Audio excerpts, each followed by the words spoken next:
If you live in Ireland or in countries where there's a lot of Irish immigrants, you have heard of St. Patrick's Day. More importantly, you have seen it. People donning green clothing, pinching those who don't wear green, drinking, merriment, and downing alcohol like there is no tomorrow. It is a day of frivolity and partying. But what's the story behind St. Patrick's Day?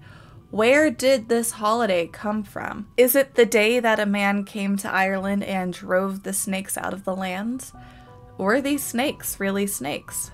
Let's find out. Hi, I'm Jax, and this is Morbidly Macabre, the show where I talk about morbid history, true crime, cryptids, and other spooky topics that might catch my interest. Today we are discussing the history of St. Patrick's Day, so I believe this would fall under the category of other topics that catch my interest. And it caught my attention due to the family drama from last week that kept me from being here with you last Friday, and I am so sorry that I missed a video. If you liked today's video, please hit that like button, and if you really enjoyed it, please consider hitting that subscribe button and the bell icon so you get notifications every time a new video goes up. If you want to see more from me, I do stream over on Twitch 5 to 6 days a week at Jax Marie Gaming. It is definitely more unscripted and it's a lot of fun. I enjoy streaming video games for you, and I really enjoy it when the chat comes and spends some time with me. Let's get back to St. Patrick's Day. My husband and I are both Irish, from Irish immigrants who immigrated to the United States. And recently I realized that I didn't know anything about St. Patrick or St. Patrick's Day. And since we discuss history here, I thought what better way to kick off the celebration for St. Patrick's Day than by doing a video. So who is St. Patrick of the St. Patrick's Day?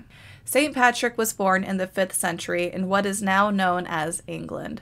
As with most events from this time period, we don't know the exact year, let alone the exact day that he was born. We just know it was sometime in the 5th century. His exact birthplace is also unknown and is very argued among historians and scholars on where exactly he was born, so we are just going to generalize it to somewhere in what is now known as England.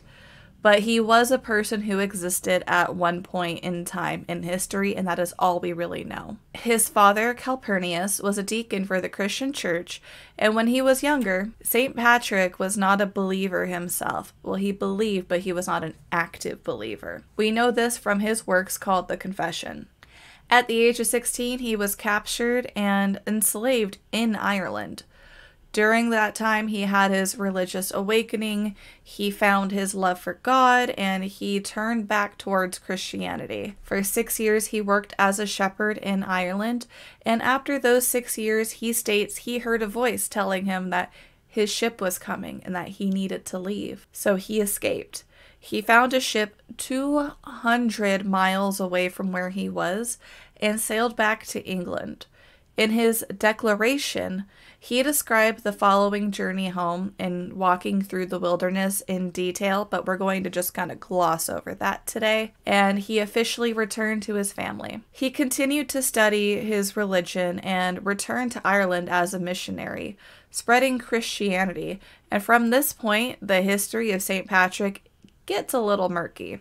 We know he was in Ireland. We know that he faced a lot of druids and those who are pagan and a lot of pushback from that, but he also had a lot of people convert to Christianity. And surviving 7th century biographies of him seem to contradict his own writings from this time period. There is so much we can get into about his time in Ireland, but his works and religious fervor were enough for canonization for him to be recognized as an official saint by the Catholic Church. Now, this was before there was a whole process of canonization, so he was just canonized but not officially recognized by a pope at this time as a saint. But he is a saint, and he has his own feast day, and that feast day is March 17th. Now, why is St. Patrick's Day March 17th? March 17th is believed to be the day that he died, and it is his feast day.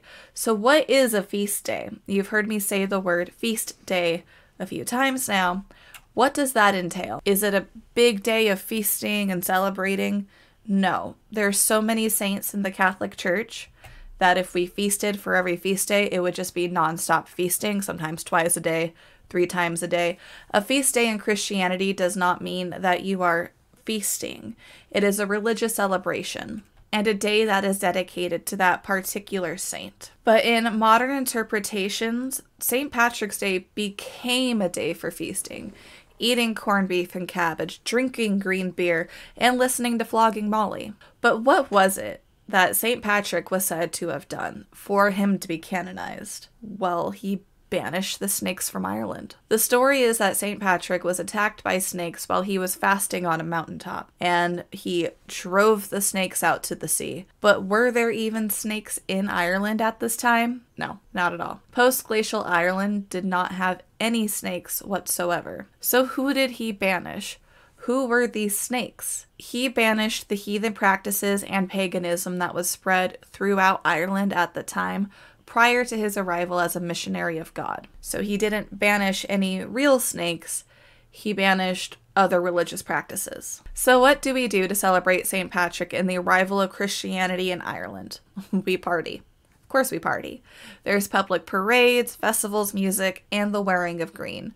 The green and the symbolism of the shamrock is because it's believed that St. Patrick used a shamrock to explain the Holy Trinity to the Irish. So a shamrock has 3 leaves on it, and in Catholic tradition, you have the Father, the Son, and the Holy Ghost.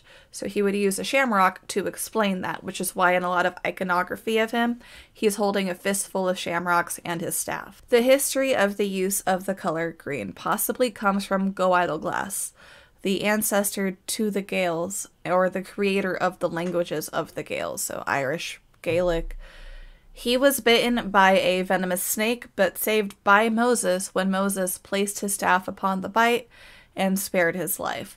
The place where he was bit was then green. The further association from the green is from the green harp flag that was used in the 1640s. And Ireland itself is known as the Emerald Isle. It is a very beautiful green country. And where does the pinching come from if you don't wear green? Well, it comes from the leprechauns.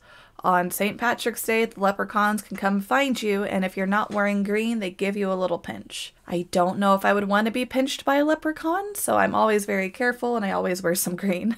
Now, St. Patrick's Day also falls during Lent. Lent is a period of time where Catholics fast and they abstain from drinking alcohol, or they're supposed to, for a period of 40 days, leading up to Easter. It's why Mardi Gras exists. You have Fat Tuesday, Ash Wednesday, 40 days of fasting, and then Easter. On St. Patrick's Day, this restriction is lifted for the day.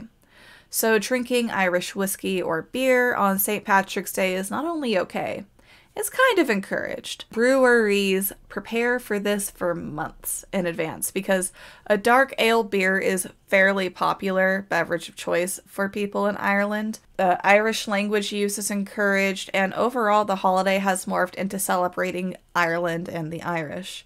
It became an official holiday in Ireland in 1903, and they even have what is known as Irish Language Week, where use of the Irish language in Ireland is encouraged. Of course, as with everything, this holiday has its criticisms and its controversies.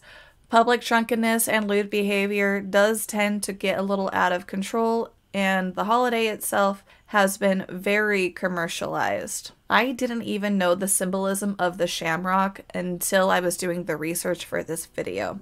And I went to Catholic school, and I feel like that's something I should have known, but because you see the shamrocks on everything for St. Patrick's Day, I thought, oh, it was just a symbol of Ireland, not something that symbolizes the Holy Trinity. And of course, as with everything, people can take this celebration way too far. Irish stereotypes often become an issue, and of course, people dress up as leprechauns, which is a whole other topic that I could definitely get into in another video. But wear your green, drink your beer, and remembered the real meaning behind this holiday, St. Patrick and the arrival of Christianity in Ireland. But I like to think of it as celebrating the Irish.